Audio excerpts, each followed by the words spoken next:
So, in point of fact, although I did imagine thinking through a very general theoretical framework for understanding movements as the sort of the end product of my dissertation, I wasn't thinking much about theory at that time at all. I mean, I began to abstract a theory from this rich, complicated history.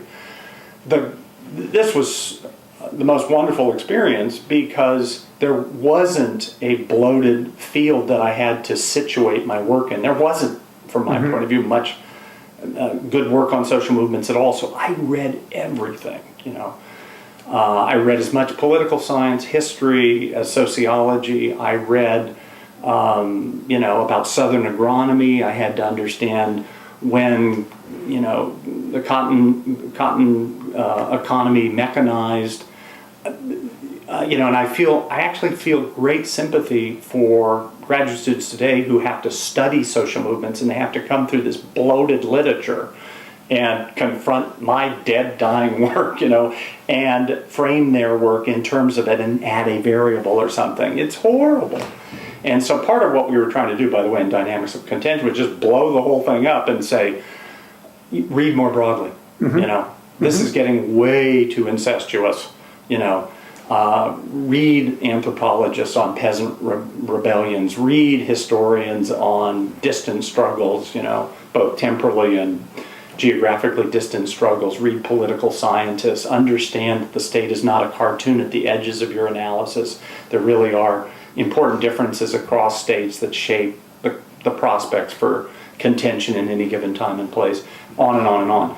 But I just immersed myself in massive amounts of information about Southern history, American politics, etc. And when I felt I really sort of had an understanding of what was going on, then I thought, okay, what are the broader theoretical implications of this? And sort of, and then sketch a general theory that you feel comfortable putting out there. And that felt like the right intellectual move at that moment in the history of the field. And I kind of wonder if you might paraphrase that now with Dynamics of Contention under your belt, as the outcome of that study of the Black insurgency was kind of an organized inventory of a set of mechanisms and processes. So it's not a kind of single theory, but rather it's a bundle of important insights about some of these different social processes which led to some of the important turns in the story. I think that's right. I mean, I don't think I rendered it in dynamic enough terms in the original book at all.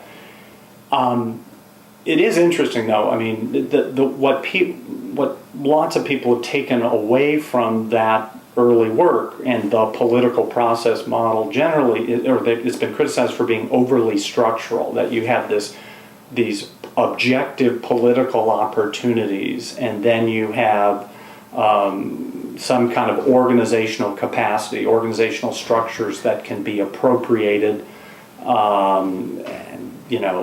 as the sites for contention. And I never thought of the argument I was making as a structural argument at all. I said, regimes are more or less vulnerable to challenge at some point in time, and yes, you need some kind of organization. The ultimate linchpin for me was the third piece of the puzzle, which I called cognitive liberation, which is a horrible term. But I said very clearly, opportunities and organization may shape the objective structural potential for a movement, but ultimately, movements turn on shared understandings.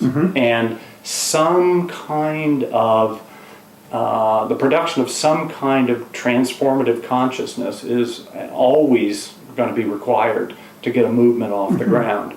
And so I was already imagining what those kinds of dynamic interactive processes, those mechanisms looked like.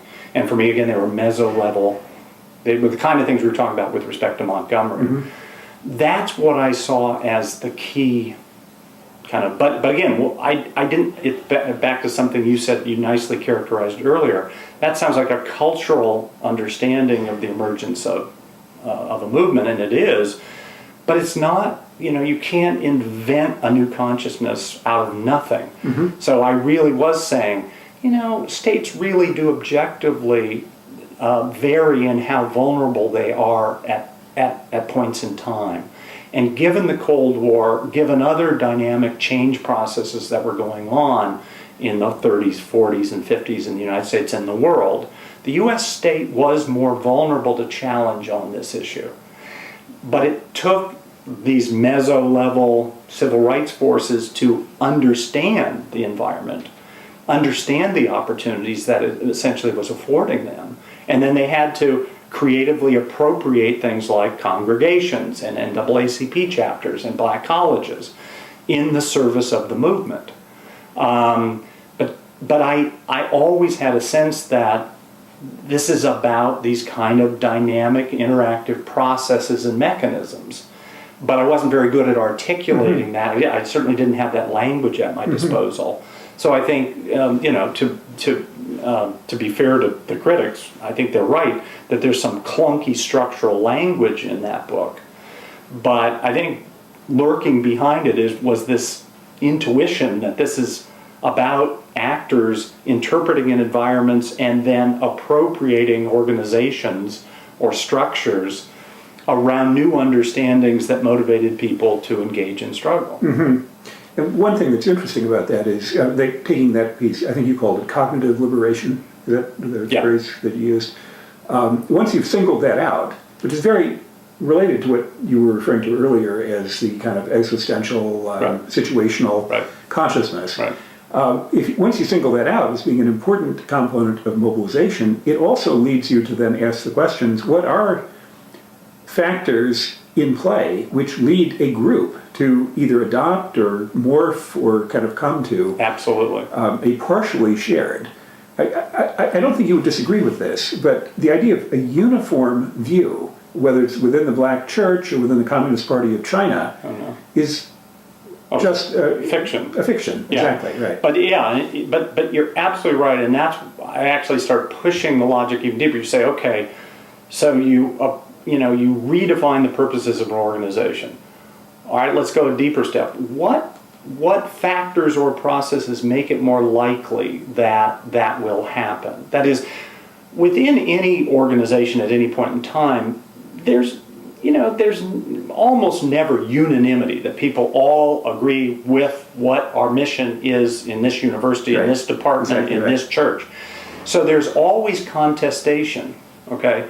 But most of the time, the group, the structure reproduces itself, even though there is in fact dissensus within the group about the nature of the group or the organization.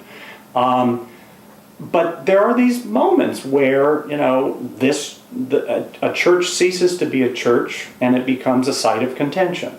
A college classroom goes from being a college classroom to a site of contention. A dorm becomes a site. What makes it more likely that will happen? Well, some of what makes it more likely is actually bound up with environmental events. That something's happened out there, 9/11 or whatever, that convinces large numbers of people within that dorm or that classroom or that church that the old understandings no longer apply. Okay, so some of this is environmental, but people are still going to have to say, well, what is that new, what is 9/11? What is the import of that for us? How does it change our sense of ourselves and how we should be acting? And so some of the answer to when is this more likely has to do with environmental events, but some have to do with the internal structure of the organization. Who's making the case that this should be a site of struggle instead of a church? If it's some parishioner who comes once a month and he's in the back and all of a sudden he's screaming during the church service that we should boycott the buses,